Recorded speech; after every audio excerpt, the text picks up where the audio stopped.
네, 안녕하세요. 증권통 투자 업데이터 시간입니다. 어제 국내 증시 코스피와 코스닥이 일제히 급락했습니다. 코스피도 2% 가까이 하락했고요. 코스닥은 3% 넘게 하락하는 모습으로 거래를 마쳤는데 그 중심엔 외국인과 기관이 있었습니다. 외국인과 기관의 수급이 빠져나갔고 개인 투자자들의 자금만이 유입이 됐는데요. 코스피 시장에서 거래 대금이 많이 몰렸던 종목들 위주로 살펴보면서 어제 시장의 수급 특징 함께 분석해 보도록 하겠습니다. 코스피 시장에서 거래 대금 탑5 종목들입니다. 네, 거래대금 탑5 종목에는 삼성전자와 포스코홀딩스, SK하이닉스, LG화학과 흥하해운까지 5가지 종목들이 올라와 있습니다. 우선은 이 시가총액이 큰 종목들 위주로 올라와 있다는 점 보실 수가 있는데요. 여기서 보시면 삼성전자부터 LG화학까지는 일제히 약세로 거래를 마쳤다는 점 보실 수가 있고요. 흥하해운 같은 경우에만 15.2% 다시 한번 올라주면서 2,350원까지 올라서는 모습이 연출이 됐습니다. 우선 이 반도체 투톱 일제히 급락했습니다. 삼성전자는 7만 원 선 복귀한 이후에 다시 한번 7만 원 선을 내어주는 모습으로 거래를 마쳤고요. SK하이닉스도 3%대 약세를 기록했습니다. 최근 들어서 이 지정학적인 리스크가 부담이 되고 있다는 점이 투자 심리를 약화시켰고 이에 따라서 이렇게 반도체 투톱에서도 일제히 파란불이 켜지는 모습이 연출이 됐습니다. 네, 그리고 포스코홀딩스는 조금 더 눈여겨보셔야겠습니다. 어제 시장에서 전반적으로 이 철강주들 그리고 2차 전지주들이 급락한 가운데 포스코홀딩스도 4.6% 하락한 47만 7천 원 선까지 내려앉는 모습이었는데요. 그런데 포스코홀딩스는 오늘 한 가지 참고하셔야 할 부분이 있습니다. 어제 장 마감 이후에 포스코홀딩스가 실적을 발표했는데요. 이 실적 자체는 나쁘지 않았습니다. 장 마감 이후에 포스코홀딩스는 연결 기준 올해 3분기 영업이익이 1조 2천억 원을 기록했다면서 이는 지난해 동기보다 33.3% 증가한 수치라고 공시했습니다. 매출액의 경우 19조 원으로 작년 동기 대비 10.4% 감소하는 수준이었는데요. 이번 영업이익 같은 경우에는 시장의 전망치를 5.1%가량 상회한 것이었기 때문에 이번 실적 자체는 나쁘지 않다는 점 참고해 보셔야겠습니다. 하지만 증권업계에서는 앞으로의 실적은 아직 어두워 보인다, 전망이 어두워 보인다라면서 목표 주가를 하향에 나서기 시작했는데요. 물론 투자 의견은 매수로 유지를 했지만 목표 주가는 그 전에 책정을 했던 것에 비해서는 하향 조정했습니다. 대표적으로 키움증권에선 포스코홀딩스에 대해 투자 의견을 이 아웃퍼폼을 유지를 했지만 목표 주가는 기존 67만 원에서 59만 원으로 내려잡았는데요. 이 3분기 강점탄 가격 상승을 4분기 이후에 원가 상승 요인으로 꼽았습니다. 이 원가 상승 요인이 나중에는 이 실적 부담감으로 이어질 수 있다는 점을 꼽으면서 이번에 3분기 실적은 나쁘지 않았지만 4분기 실적은 약간은 불확실해 보인다라고 평가를 한 건데요. 키움증권은 포스코홀딩스가 추진하고 있는 리튬과 니켈, 2차전지 재활용 2차전지 소재 사업은 중장기 성장성 측면에서는 확실하게 있다고 말을 하면서도 3분기 들어 리튬 가격이 급락하고 있기 때문에 2차전지 소재 사업은 조금 더 긴 호흡에서 바라볼 필요가 있다라고 말을 했습니다. 정리를 하자면 이번에 3분기 실적은 나쁘지 않았습니다. 하지만 증권업계에서는 4분기에는 실적 전망이 그렇게 긍정적으로만 볼 수는 없다라고 평가를 했고요. 2차 전지 사업과 관련해서는 리튬 가격을 고려를 해야 한다고 말을 했습니다. 2차 전지 사업의 성장성이 있는 것은 긍정적으로 평가할 만하고 앞으로 성장할 만한 여력은 충분히 남아있지만 조금 더 긴 호흡으로 바라봐야 한다는 건데요. 이러한 부분들 참고해 보시면서 앞으로 이 포스코홀딩스의 주가 흐름도 체크해 보셔야겠습니다. 네, 이어서 코스피 시장에서의 특징주 확인해 보도록 하겠습니다. 코스피 시장에서 특징주로는 흥하해운 살펴보도록 할 텐데요. 흥하해운이 15.2% 오른 2,350원의 종가를 기록했습니다. 이스라엘과 팔레스타인 간의 전쟁이 격화됨에 따라서 국내에서는 대체 항만을 검토한다는 소식을 전해왔습니다. 이에 따라서 그 전거래일에도 수요일 시장에서도 흥하해운이 29.9%로 상한가를 기록했던 종목인데 어제 시장에서도 두 자릿수대 급등세를 추가적으로 기록했습니다. 15% 넘는 강세를 기록했고요. 2,350원의 종가를 형성했습니다.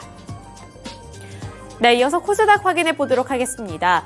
코스닥 시장에서는 3% 넘게 밀려나는 흐름이 나타났고 외국인 그리고 기관 투자자들의 동반 매도세가 마찬가지로 이어졌는데요. 코스닥에서도 거래대금이 많이 몰렸던 5가지 종목들 위주로 살펴보도록 하겠습니다. 신성 ST가 50.19% 올라주면서 강세를 기록했고요. 아래로 퓨릿과 에코프로, 흥구석유와 에코프로 BM 같은 경우에는 일제히 급락하면서 거래를 마쳤습니다. 우선 이 신성 ST 그리고 퓨릿 같은 경우에는 3-4개 종목들입니다. 신성 ST는 특징주에 넘어가서 더 자세하게 다뤄보도록 하겠고요. 퓨릿 같은 경우에는 이제 이틀 전에 새롭게 상장을 한 종목이었는데 신규 상장 날에는 그래도 30% 가까이 올라주면서 양호한 실적을 거뒀습니다. 네, 양호한 주가 흐름을 거뒀습니다. 하지만 어제는 어느 정도 수급이 빠져나가면서 5% 넘게 하락하는 모습으로 거래를 마쳤다는 점 참고해 보셔야겠고요. 또 그 아래로 보시면 에코프로 그룹주들이 일제히 올라와 있습니다. 에코프로도 2.92% 약세를 기록했고요. 에코프로 BM 같은 경우에도 4% 넘는 하락세를 연출했다는 점 보셔야겠는데요. 에코프로 그룹주들 최근에 2차전지주들이 부진한 영향에 함께 타격을 받고 있습니다. 최근 들어선 테슬라가 실적을 좋지 않게 발표했다는 점도 투자 심리를 악화하는 요인이 되기도 했는데요. 따라서 이렇게 추가적인 하락세를 기록한 가운데 다만 에코프로 BM 같은 경우에는 이렇게 급락을 한 와중에도 어제는 외국인과 기관이 동반 매수했다는 점 수급 특징으로 체크를 해보셔야겠습니다. 그리고 에코프로 BM 같은 경우에도 기관 투자자들은 지속적으로 매수하는 모습이 나타나고 있는데요. 에코프로 BM 같은 경우 기관 투자자들이 4거래일 연속으로 저가 매수에 나서고 있다는 점 체크해 보셔야겠습니다. 그리고 흥구석유 같은 경우에는 9.42% 하락하며 15,000원의 종가를 기록했습니다.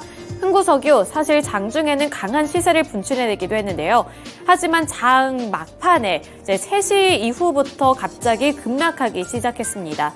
이것은 비단 흥구석유뿐만 아니라 나머지 에너지 종목들에서도 비슷한 주가 양상이 나타났는데요.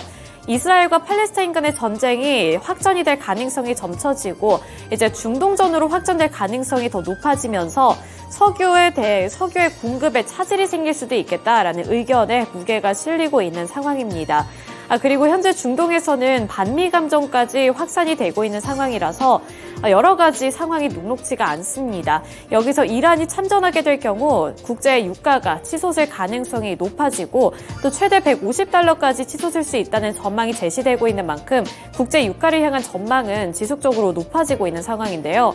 그리고 오늘 같은 경우에도 국제 유가는 또 한 번 급등해 줬습니다.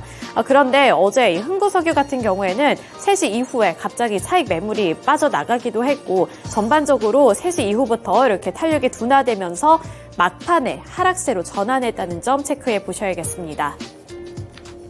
네, 이어서 코스닥 시장에서의 특징주 확인해 보도록 하겠습니다. 네, 첫 번째로 신성 ST 살펴보도록 하겠는데요. 신성 ST 50.19% 상승한 39,050원의 종가를 기록했습니다. 이 신성 ST는 전기자동차 배터리 부품 제조 업체인데요. 공모가였던 26,000원을 80% 이상 웃도는 47,150원까지 터치를 했지만 결국 마감대는 50.19% 오른 39,050원의 거래를 마쳤습니다. 이 전기자동차 배터리의 핵심 부품을 제조하는 기업으로 모듈 케이스와 전도체 부스바 등을 생산하는 기업인데요. 어제는 개인 투자자들이 지수를 이끌었습니다. 네, 마지막으로 흥구석유 볼 텐데요. 흥구석유는 앞서서 제가 살펴드렸던 것처럼 이 국제 유가의 영향을 많이 받고 있다는 점 참고해 보시면 되겠습니다. 네, 이렇게 특징주들 함께 알아봤고요. 이어서 오늘 시장 어떠한 특징주를 눈여겨보면 좋을지 다올투자증권의 이성웅 차장 연결해 보도록 하겠습니다. 네, 차장님 안녕하세요. 네, 안녕하십니까? 네, 우려스럽습니다. 어제 시장이 정말 많이 하락했는데요. 오늘 시장 어떠한 특징주로 시장을 준비해보면 좋을까요? 네, 역시 시장 지금 그나마 지금 코스닥 대비해서 이제 코스피, 그러니까 대형주들의 좀 선방하는 모습 보여주고 있는데 그만큼 어떤 실적에 대한 기대감이 있는 대형주를 좀 관심 있게 봐야 될 시기이지 않을까라고 판단되고 있고 그래서 이제 LG전자를 좀 관심 있게 봐야 되지 않나라고 판단됩니다. 우선 삼성 실적 같은 경우도 기대 이상의 실적에 대한 그 평가가 지금 나와주고 있는 상황인데 우선 매출액 같은 경우에도 지금 16조 이상은 지금 예상이 되고 있죠.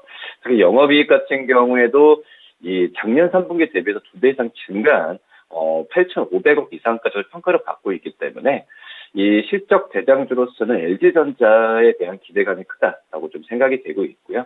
그거는 뭐 삼성전자를 통해서 보면 아시다시피 어떤 반도체나 이런 쪽이 아니라 가전, 또 이제 모바일, 여러 가지, 물론 이제 LG전자의 모바일 쪽에서보다도 이 전장 쪽에서 기대감이 큰데, 아무튼 IT 대형주에 대한 투자 심리는 좋아지고 있다라고 좀 생각이 되고 있고요.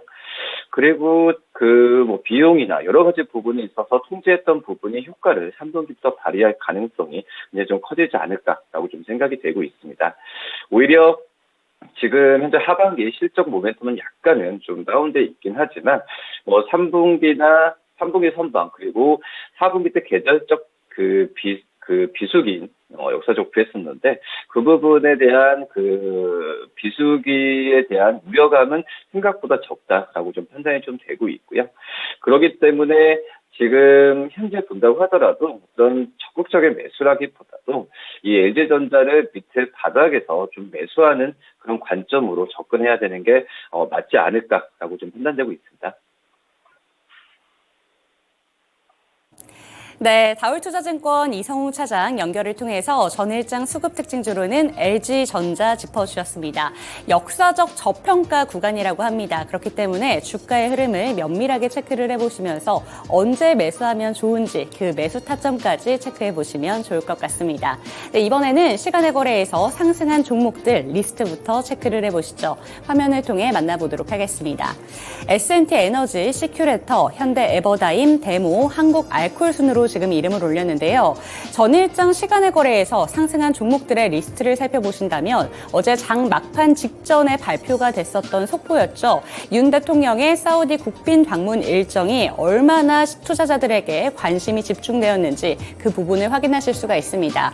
상단에서부터 데모까지 일제히 관련주로 편입된 종목인데요. 잠시 뒤 특징주로 짚어보도록 하고요. 한국알콜부터 짧게 설명하고 넘어가 보도록 하겠습니다. 한국알콜은 시간의 거래에서 8.41% 상승하면서 1,700원의 종가를 형성한 종목이었는데요. 경영권 분쟁 소송 제기 소식이 있었습니다. 이 소식과 함께 시간의 거래에서는 매수세가 들어왔다는 점 확인하시면 되겠습니다. 그럼 바로 특징주로 넘어가서 체크를 해보시죠.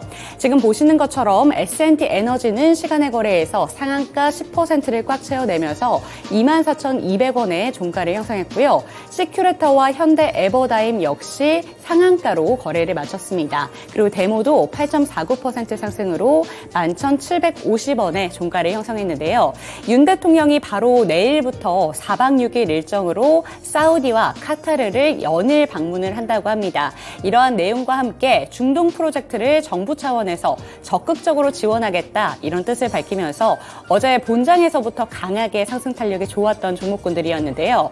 그런데 시간의 거래에서는 추가적인 모멘텀들로 받아들여지면서 관련 종목들 일제히 상승하는 모멘텀이 나타났습니다. 지금 화면에는 4가지 종목군들만 나와 있지만 시간의 거래에서 상승한 종목들 리스트를 쭉 살펴보신다면 관련된 종목들로 대다수가 묶여있다는 점 확인하시면 되겠습니다.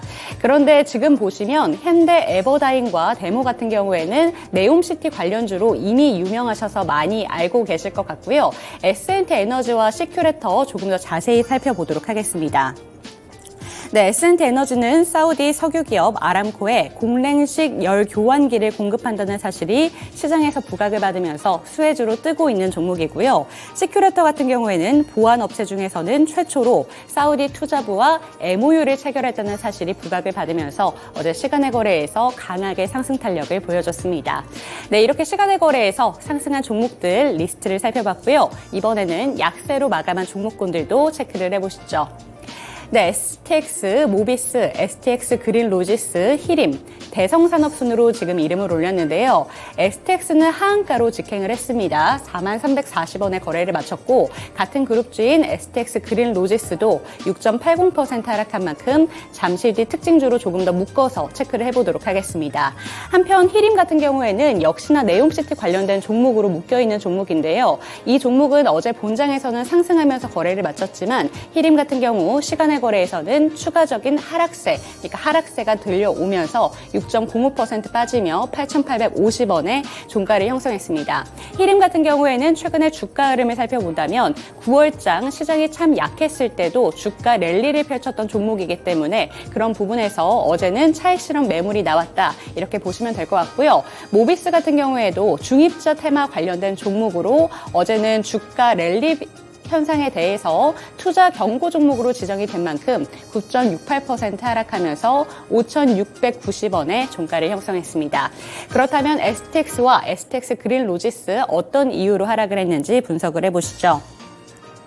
네, STX와 STX 그린 로지스는 주주 배정 유상증자 결정 공시에 영향을 받았습니다.